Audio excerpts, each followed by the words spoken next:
आपके 60 मार्क्स में 100% ऐसा है कि 99% आज अपने पोटेंशियल के साथ गलत करने का पोटेंशियल होता है कि इनके 99% ऊपर आ सकते हैं, बट सेल्फ अवेयरनेस बिल्कुल नहीं। तो हमें देखो पीएचडी करनी है, हमें जेईई मेन में रैंक लेकर जाना है। मैं आप लोगों को बता दूं दोस्तों, मैथमेटिक्स एक प्रेडिक्टेबल सब्जेक्ट है। ये फिजिक्स और केमिस्ट्री की तरह आप लोगों को धोखा नहीं देगा, जो आप लोगों के लिए बहुत ज्यादा इंपॉर्टेंट है। इनको फॉलो करते रहिए, आप लोग की पक्का 99% आ जाए। हाय गाइस, कैसे हो आप लोग? मेरा नाम है प्रशांत जैन और आज के वीडियो का टाइटल है how JEE main mathematics is scoring. अब आप लोगों को लग रहा होगा कि सर क्या मजाक कर रहे हो, है ना, कैसी बातें कर रहे हो आप सर। मैथमेटिक्स तो ये दूसरे टीचर्स तो कहते हैं कि मैथमेटिक्स को छोड़ के आओगे तभी 99% आएगी। भाई मैं आप लोगों को बता दूं दोस्तों, मैथमेटिक्स एक प्रेडिक्टेबल सब्जेक्ट है। ये फिजिक्स और केमिस्ट्री की तरह आप लोगों को धोखा नहीं देगा। फिजिक्स केमिस्ट्री कभी भी बहुत ज्यादा टफ और कभी भी बहुत ज्यादा इजी आ सकती है। केमिस्ट्री कभी भी बहुत ज्यादा टफ, कभी भी बहुत ज्यादा इजी आ सकती है। मैथमेटिक्स हमेशा टफ आएगी। तो it is a predictable subject. मतलब अगर आपको सिचुएशन पता है सामने क्या आने वाला है, तो आप डेफिनेटली ये चीज के लिए प्लान कर सकते हो कि वहां पे स्कोर कैसे करें। तो मैं आपकी कुछ, एक तो देखो इस वीडियो के दो पार्ट्स हैं। पहले हम कुछ मिथ्स बस्ट करेंगे कि यार 90%, 99% अगर मैथमेटिक्स में लानी है तो इसका मतलब ये नहीं है कि आपको 80 स्कोर करना पड़ेगा, 90 स्कोर करना पड़ेगा मैथमेटिक्स में। It is not like that. ये बात देखो बिल्कुल सही है। 180 मार्क्स पे तकरीबन जेईई मेन में 99% आती है। इसका मतलब दोस्तों सिंपल सी बात यह है कि अगर आप मैथमेटिक्स में 60 मार्क्स ले आओगे ना, तो यू आर डन।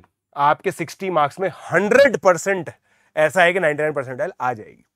इसीलिए मैथमेटिक्स की स्ट्रैटेजी को समझना बहुत ज्यादा इंपॉर्टेंट है गाइस। क्योंकि देखिए, मैं आपको यह बोल रहा हूं कि अगर आप 180 मार्क्स ऐसे लाने वाले हो कि भाई सर हम तो 80 मार्क्स फिजिक्स में लाएंगे, 80 मार्क्स केमिस्ट्री में लाएंगे और मैथमेटिक्स में सर 20 नंबर से ऊपर हमसे हो नहीं पाएगा, ये स्ट्रैटेजी बहुत डेंजरस है।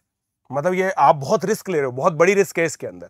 क्योंकि अगर मान लीजिए फिजिक्स और केमिस्ट्री में से कोई सा भी एक सब्जेक्ट टफ आया, तो आप 180 मार्क्स नहीं लेके आ पाओगे टोटल, जो कि ओवरऑल 99% के लिए रिक्वायर्ड होता है।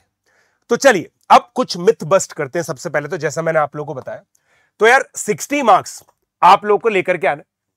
अब देखिए, मैथमेटिक्स का एक सिलेबस होता है। मैथमेटिक्स के सिलेबस में अगर आप मैथमेटिक्स के पेपर के डिजाइन देखोगे ना, तो क्योंकि इनको सारी शिफ्ट्स को नॉर्मलाइज करना होता है।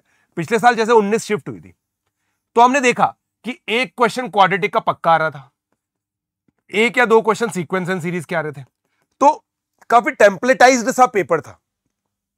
तो आप ये चीज श्योरिटी से बिल्कुल भी नहीं कह सकते हो कि सर कौन से 5 चैप्टर या 10 चैप्टर ऐसे होंगे जिनको हम पढ़ के चला जाए तो मैक्सिमम पेपर आ जाएगा। बताने में मैं भी बता दूं आपको कि भाई कॉम्प्लेक्स नंबर पढ़ लो, एप्लीकेशन ऑफ डेरिवेटिव्स पढ़ लो, डेफिनेट इंटीग्रेशन पढ़ लो, लिमिट्स कंटिन्यूटी डिफरेंशिएबिलिटी पढ़ लो, वेक्टर 3D पढ़ लो, मैट्रिक्स डिटरमिनेंट पढ़ लो। इन चैप्टर से 70% पेपर आएगा। बट आई हैव सीन कि कुछ शिफ्ट्स ऐसी होती हैं जो इस ट्रेंड को के अलग कुछ हो जाती है। जैसे मैंने एक शिफ्ट के अंदर देखा था, 2 क्वेश्चन बाइनोमियल थ्योरम के थे। Binomial theorem is considered as one of the very low weightage topic, but still काफी सारा आया उसमें से। तो आप श्योरिटी से कुछ भी नहीं कह सकते हो। इसलिए एक चीज ध्यान रखें, जो जेईई मेन का सिलेबस है उसको अच्छे से पढ़ के जाए। अब अच्छे से पढ़ के जाने का मतलब यह नहीं कि आपको जेईई एडवांस लेवल तक के क्वेश्चंस कर लेने उसमें, नहीं। मैं क्या कह रहा हूं, हर चैप्टर के सारे पीवाईक्यूज कर लो आप। अगर आपने जैसे कोऑर्डिनेट ज्योमेट्री मैंने देखा, सर कोऑर्डिनेट ज्योमेट्री हमारे बस की नहीं है, इलिप्स हाइपरबोला तो चमकता ही नहीं है। अगर आपको इलिप्स और हाइपरबोला के अंदर स्टैंडर्ड इक्वेशन की प्रॉपर्टीज नहीं आती है, और क्यों नहीं आती है कि सर हम तो कोनिक सेक्शन छोड़ के जाएंगे, क्योंकि कोनिक सेक्शन में कुछ नहीं चमकता।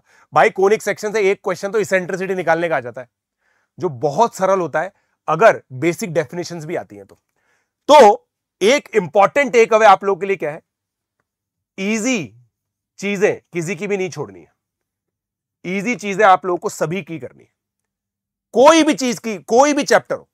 भाई सर डेफिनेट इंटीग्रेशन में लेबनिट्ज थ्योरम के क्वेश्चंस नहीं होते, बहुत टफ पड़ते हैं। भाई डिफरेंशिएट करना सीखो, सिंपल। अगर लेबनिट्ज थ्योरम का क्वेश्चन इजी आ गया तो सिमिलरली किंग्स रूल का क्वेश्चन तो बहुत इजी आता है।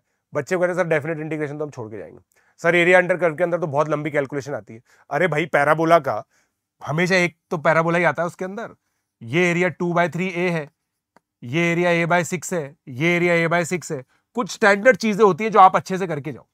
पेशेंस रखो। आप लोगों को पूरा का पूरा मैथमेटिक्स नहीं पढ़ना है, पूरी मैथमेटिक्स पढ़ने जाओगे दोस्तों आप बर्बाद हो जाओगे। मैं आपको एक और खुशखबरी देता हूं, तकरीबन 17 क्वेश्चंस पीवाईक्यू बेस्ड आते हैं। मतलब जिस तरह के क्वेश्चंस पीवाईक्यूज में पूछे गए 2021 से 2024 के बीच में, वैसे से ही क्वेश्चंस आएंगे। अब आप बोलोगे सर 2025 क्यों छोड़ दिया? अरे भाई 2025 के 19 पेपर जो है ना उनको संभाल के रखो, ये आपके मॉक टेस्ट है, इनके क्वेश्चन को मत छूना। ये क्वेश्चन पेपर्स आपको दिसंबर और जनवरी में करने हैं।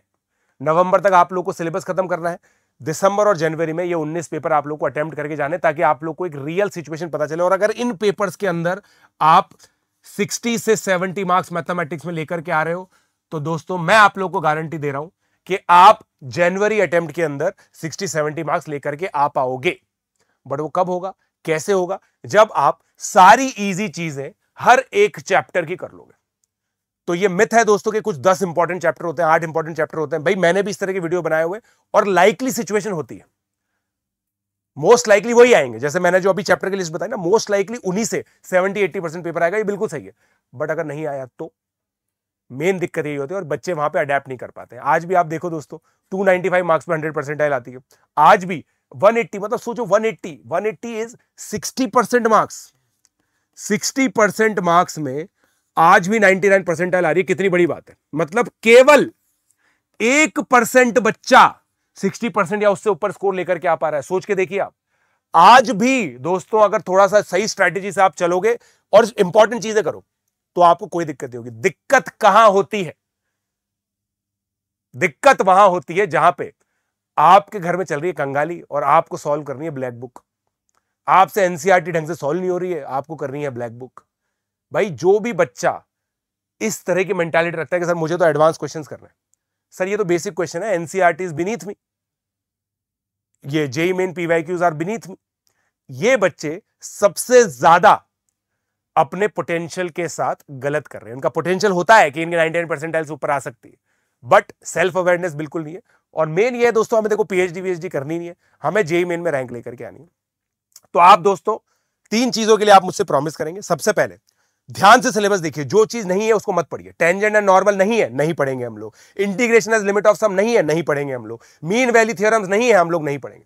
अब आप बोलोगे सर पिछले सालों में 1-2 क्वेश्चन तो आ जाते हैं। अरे भाई 1-2 क्वेश्चन डिसाइड नहीं करते 99%। आपको अगर 1-2 क्वेश्चन नहीं भी आते हैं छोड़ दो, अगर कुछ आ गया out of syllabus let it be. तुम्हारे 23 क्वेश्चन सही हो जाएंगे तो भी बहुत बड़ी बात है भाई। अगर तुम 92 नंबर ले आए ना मैथमेटिक्स के अंदर, 99.9+ आ जाएगी मैथमेटिक्स के अंदर। समझ में आ रही है मेरी बात? तो इसलिए मैं कह रहा हूं कि अगर कुछ भी चीज आउट ऑफ सिलेबस है, डोंट वरी अबाउट इट, छोड़ दो उसको। लो हैंगिंग फ्रूट्स को पकड़ो, जैसे स्टैटिस्टिक्स लो हैंगिंग फ्रूट है। दुनिया को पता है कि मीन डेविएशन का क्वेश्चन आएगा, स्टैंडर्ड डेविएशन का क्वेश्चन आएगा, वेरिएंस का क्वेश्चन आएगा। 3 टॉपिक से पढ़ के आपको 4 नंबर मिल रहे हैं। मगर बच्चे इतने इगोटिस्ट होते हैं कि वो लोग इन चैप्टर्स को छोड़ के चले जाते हैं, ढंग से नहीं करते। समझे मेरी बात? तो यार ये चीजों का ध्यान रखो। पहली बात, आप लोगों ने मेरे से क्या प्रॉमिस किया है कि सर बिल्कुल सिलेबस को ध्यान से देख करके स्टिक करेंगे। दूसरा प्रॉमिस, 2021 से 2024 के सारे पीवाईक्यूज करेंगे एक एक, बिल्कुल डिसिप्लिन के साथ। और तीसरा प्रॉमिस आपका यह है कि सर इन 19 पेपर्स को, जो 2025 के 19 पेपर्स हैं, इन 19 पेपर्स को हम लोग दिसंबर से जनवरी में लगाएंगे। ये 3 प्रॉमिस आप लोगों को करना है और कमेंट में डालना है कि sir I promise to do these 3 task. ये चीज आप लोगों को लिखनी है। मैं समझ जाऊंगा आप लोगों ने मुझसे प्रॉमिस कर लिया है। और बाकी आप लोगों को पता ही है दोस्तों, इन टॉपिक्स के जो भी इंपॉर्टेंट पॉइंट्स है वो हम लोग आपको जो वन शॉट से हमारे उनके थ्रू करवा रहे हैं। वॉर सीरीज है, रॉ सीरीज है, ये दोनों सीरीज है जो आप लोगों के लिए बहुत ज्यादा इंपॉर्टेंट है। इनको फॉलो करते रहिए, और अगर फॉलो करते रहे, हमारे डीपीपीज वगैरह करते रहे, टेस्ट अटेम्प्ट करते रहे, तो आप लोग की पक्का 99% आली उससे अच्छी आ जाएगी। Let's crack it.